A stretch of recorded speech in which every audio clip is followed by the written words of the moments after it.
Hola, buen día, te invito a un análisis de fe. Bienvenidos. A ver, todos sabemos que el catolicismo y el protestantismo son, digamos, dos de las grandes ramas del cristianismo.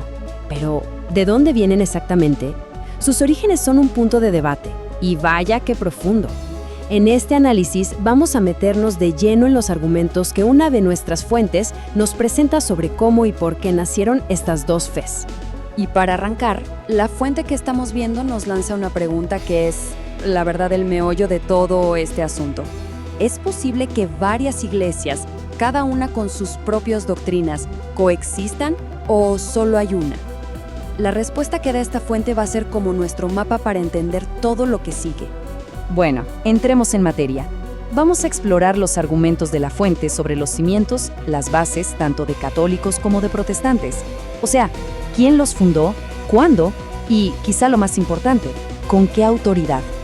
Ok, empecemos con la afirmación católica. Desde la perspectiva de esta fuente, la Iglesia Católica no es simplemente una opción más en el menú. Para nada. La presentan como la única, la original, con un linaje directo sin interrupciones que se remonta hasta el mismísimo origen. Y el primer gran pilar de este argumento es el tiempo. Así de simple. La fuente pone sobre la mesa una cifra, 2000 años de existencia. Con esto lo que se busca es establecerla no solo como antigua, sino como la iglesia original, la primera de todas. Y claro, después del tiempo viene la base, el fundamento bíblico que, según la fuente, lo sostiene todo. Es este versículo de Mateo. Aquí la interpretación que se presenta es muy directa. Cristo no está fundando una idea abstracta, no. Está fundando una institución sobre una persona real, de carne y hueso, el apóstol Pedro, a quien llama la piedra. Para este argumento, es el momento cero. Entonces, si seguimos la lógica de la fuente, las piezas del rompecabezas encajan así. Cristo es el fundador. Le pasa la posta, por así decirlo, a San Pedro como el primer papa. Y a partir de ahí se argumenta que hay una cadena, una sucesión apostólica sin cortes, de 266 papas que nos lleva hasta hoy. Y para que esa cadena no se rompa, para sostener esa idea de continuidad a través de los siglos, la fuente nos muestra esta promesa. El argumento aquí es que no estamos hablando de una simple institución humana que puede desaparecer. No, se la presenta como algo protegido por una garantía divina, una que asegura su existencia hasta que termine este mundo.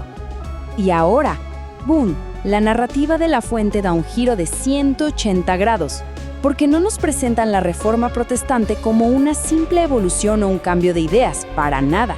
La pintan como un punto de quiebre total, una ruptura con todo lo que se había establecido hasta ese momento.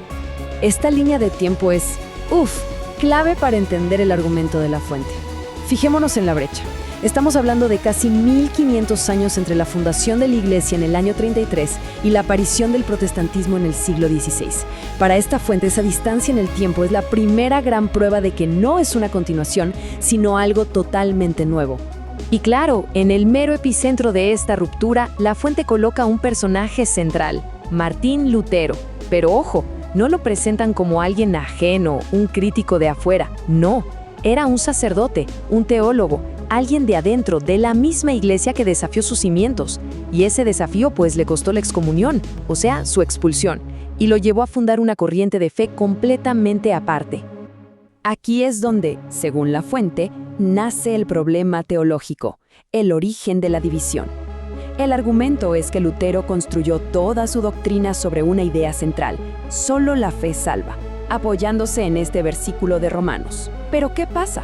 La fuente nos pone al lado otro versículo, del mismísimo libro, del mismo autor, donde Pablo dice que la fe no anula la ley, sino que la confirma.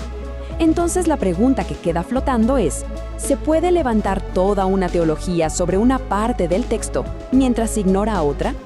Así que la conclusión a la que llega la fuente es tajante. Esta lectura, digamos, selectiva de las Escrituras, no fue una nueva revelación. Fue, según este punto de vista, una malinterpretación de raíz. Una que terminó creando una teología nueva en vez de reformar la que ya existía. Y esto no se quedó ahí.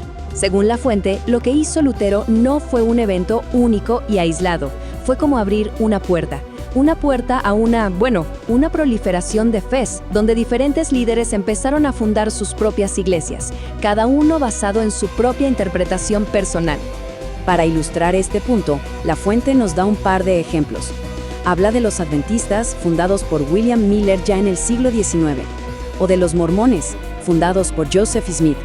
Lo que se busca señalar con esto es el contraste.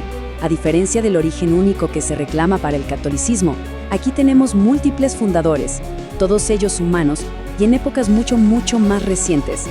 Y así llegamos al final del recorrido que nos propone la fuente, que nos deja con esta gran dicotomía, esta elección entre dos caminos. Por un lado, la afirmación de un único fundador divino y una sucesión que se dice ininterrumpida, y por el otro, la aparición a lo largo de la historia de múltiples fundadores humanos, cada uno con su propia interpretación bajo el brazo. Al final del día, el análisis de esta fuente va más allá de un simple quién tiene razón y quién no. Nos obliga a pensar en el increíble poder que tiene la interpretación y nos deja con una pregunta que resuena con fuerza. ¿Cómo es posible que una diferencia en la manera de leer un texto pueda, literalmente, dividir imperios, redefinir la fe de millones de personas y cambiar por completo el curso de la historia?